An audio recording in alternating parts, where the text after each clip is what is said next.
I lived in a small college town. My apartment complex was walking distance from the bar/downtown area. One weekday night, I stepped out on a front porch to smoke a cigarette or two. I was up late studying. I brought my textbook with me and laid down on the stairs while I smoked. A girl who I had never met before, who lived one apartment over on the ground floor, came home from downtown. She was by herself, and you could tell from her walk that she had been drinking. She got in her apartment and barely got the door closed before some guy who came out of nowhere knocked on her door.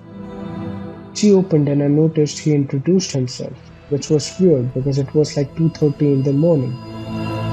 Who comes to a random girl's apartment at that time?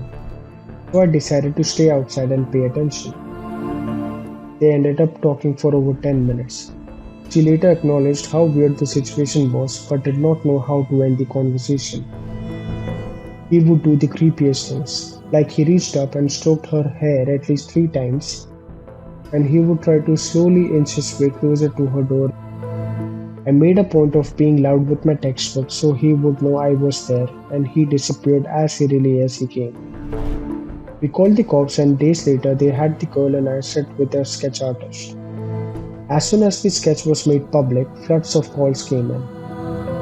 Guy turned out to be a serial rapist who followed lone girls home from bars and pretended to be cab offering them a ride.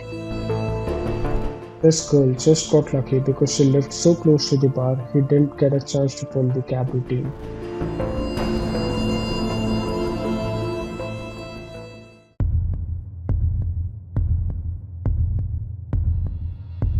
I have only used Craigslist once in my life, and the time I used it got a very sour taste in my mouth. Here's why. The guy posted an ad for a ping pong table that I wanted to buy for my roommate and I. We set up a time for me to pick it up that night. I had to remove the back seats for my truck so that I'd be able to fit the thing. I pulled up in front of the dude's house and texted him saying I'm here. I saw the door open, so I stepped out of my truck and did a quick speed walk to his front door to greet him. I went for the handshake, but I don't think he saw my arm. So after a few awkward seconds, I put my hand back down. He said in his deep smoker's voice to follow him to the basement. The whole house had a distinct smell to it. Not exactly a bad or a concerning smell, just a courtney smoky kind of smell. We got to the basement and there was a ping pong table right smack in the middle of the room. Suddenly he said, "Oh shoot, I gotta find the paddles." So he ran back up the stairs and told me to wait right there. I waited for a while down there, assuming he misplaced the paddles and he was having a hard time finding them. I started to snoop around in his basement a little bit, looking at the pictures and such. It was weird. He had framed pictures sitting on furniture, but they were all pictures of just him, no family members. There was one where he was at least with a dog, but that was pretty much it. I'd say 10 minutes went by and I was still stuck waiting down there, so I started to get even more snoopy.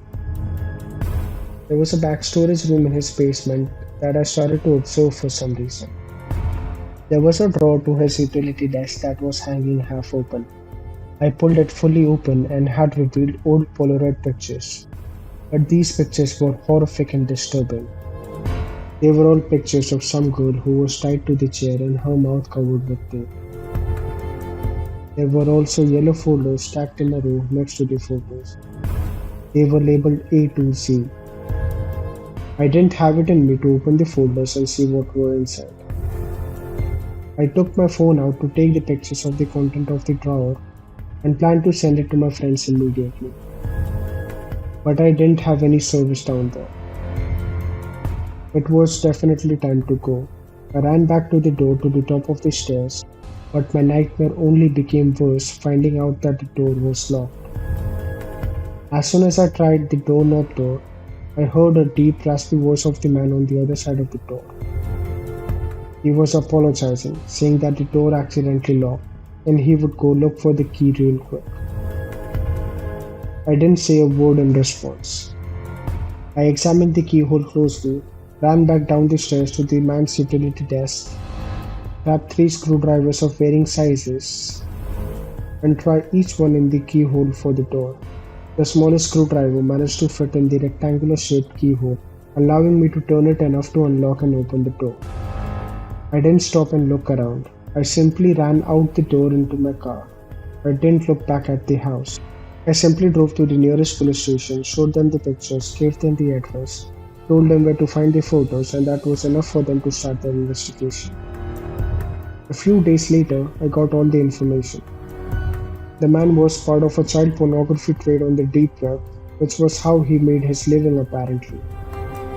Why he decided to lock me in his basement, that's beyond me. I have not the slightest idea of what he intended on doing with me, but obviously it was not anything good.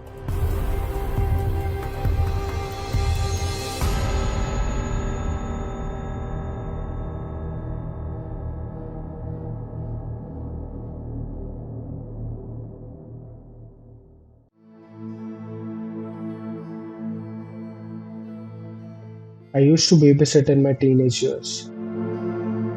When I was 14, I babysat for a 6-year-old boy named Cody once. His parents left me with a few instructions other than to order a pizza for dinner and not let him go in their room. They also left me with an interesting comment that Cody tends to act different than other kids, and that he'll talk to himself or his imaginary friends, especially when he played with his toys. I was watching some old Wipeout show that used to be on TV in the early 2000s. Cody was on the floor playing with his toys that were scattered across the living room. Cody kept using the name Agnes. He would act like he was playing with another kid who was sitting in front of him. One of his toys that was sitting across the room from him activated out of nowhere. I only found it weird because the toy was one of those cube-like things with the crank, where you pull it down and some simulated moving racing background came up on the screen.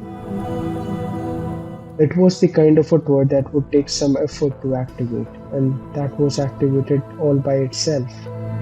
I asked Cody how that was possible. He looked at me and said, Agnes is playing with it. I have to admit, it was a little disturbing hearing him say that. I picked up the toy and turned it off. That night, in the final hour waiting for his parents to come back, I was in the bathroom washing up when there was a knock at the door. Cody? I said. I opened the door. Cody wasn't there. I looked into the hallway for Cody. One of the doors at the end of the hall started to creak open slowly, like really slowly. I turned off the light of the bathroom and started walking, expecting to see Cody playing around trying to scare me. Instead, Cody was sitting on the bed in the far corner of the room looking at me. I asked him who pushed open the door. Agnes, he said. Now fully freaked out, I went to pick Cody off the bed and brought him to the living room where I spent the rest of my shift until his parents came back. I didn't mention any of the weird things that happened, but when they reached out to me to watch Cody again a few weeks later, I never called them back.